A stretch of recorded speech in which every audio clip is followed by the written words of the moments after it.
Dan, wonderful to have you sit down here.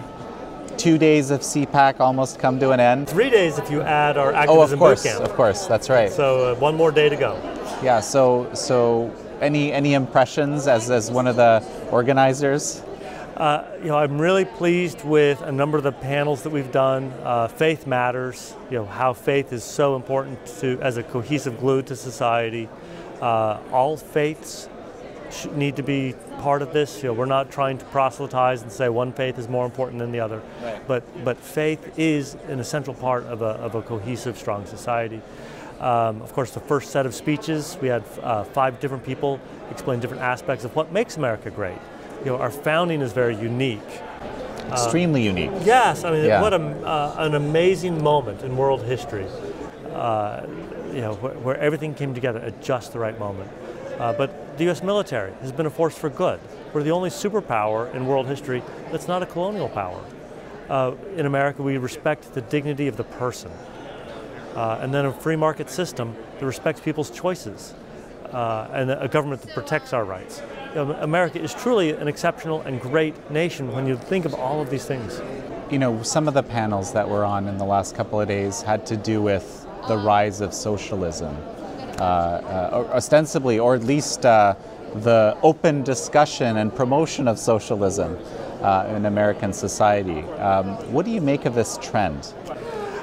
When I was in college, I would hear my classmates say, well, socialism is good on paper. That never made sense to me. Socialism is terrible on paper too. It robs people of their value, their worth, their ideas, their political power, their economic power. Socialism is an ideology that says we're all going to be equally bad off. Well, that's a terrible thing. So why the attraction to it? I think that there's an effort to deceive people about it. Because who are the real winners in socialism? Well, the people at the very top. It would seem in all historical examples that is the case, wouldn't it? Yeah. So, it seems like it ought to be an easy battle for us to win because if you actually believe in objective reasoning and rational thought, we see that socialism always fails and it always ends in misery. Yet people seem to keep on wanting to try it over and over again. I'm fascinated by this also, and having parents who came from communist Poland to get out of that system, and actually I see you have Reagan at CPAC book in your lap here. We're the biggest ardent fans as Canadians. That's my background of Ronald Reagan. He actually spoke at CPAC 13 times. Is that right? So CPAC, we're approaching 50 years of age. CPAC. Right. And CPAC was really founded to launch Ronald Reagan's career, to help him become president. Yes. We actually had a person speak a couple days ago who has his PhD in CPAC from the University of Pennsylvania. His dissertation is on the origins, in studying CPAC. The origins of CPAC, the purpose of CPAC. Okay. And so he explained that precisely this, that CPAC was designed to try to make the Republican Party conservative and to get Ronald Reagan elected, and then to continue that effort in coming years. So Reagan spoke a total of 13 times at CPAC.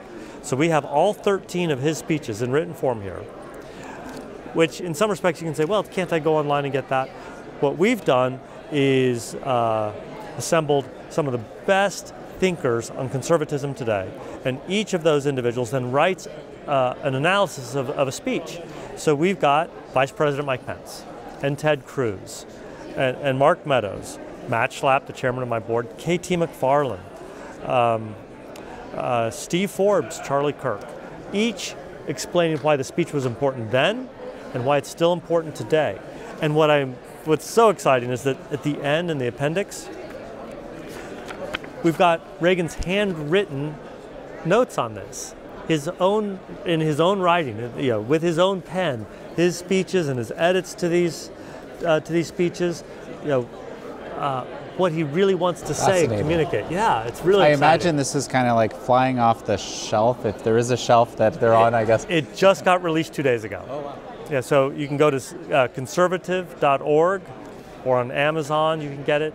But we're really excited about this book. It was 5 years in the making. Fantastic. So I actually want to ask you about this.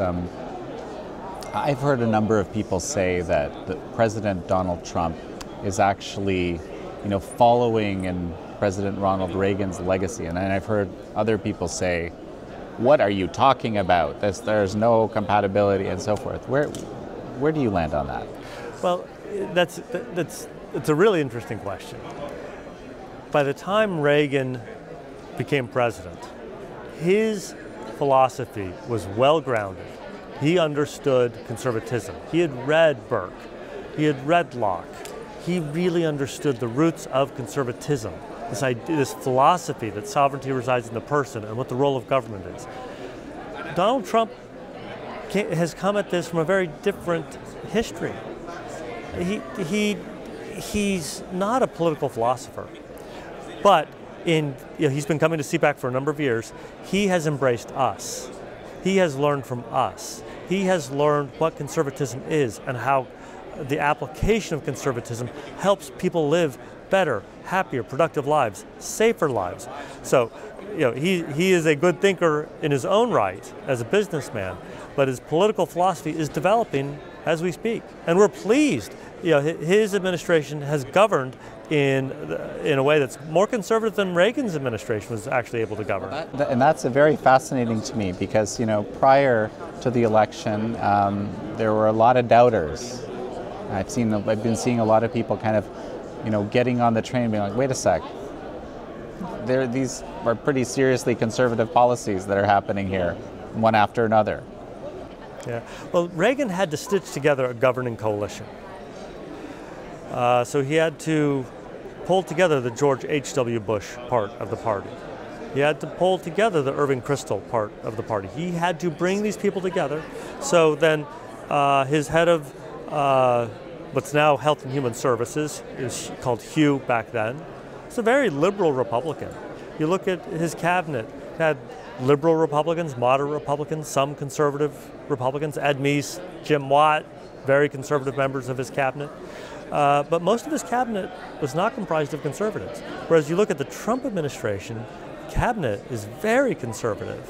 And the vice president himself, the vice president has almost a 100% ACU lifetime rating when he was a member of Congress. Very conservative.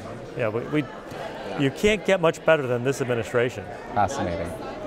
Well, Dan Schneider, such a pleasure to have you here. Like I said, I imagine a lot of people will be very interested in this book. I hope so. It's a really interesting. Good luck with the next day, and I guess, and then it's till next year? Well, we do work year-round, all over the world. I just interviewed the head of the JCU. Right. And that was an amazing story in its own right. 2015, I guess it started, very recent, and growing quickly. He's a very great guy. Wonderful. Well, pleasure to have you here. Thank you.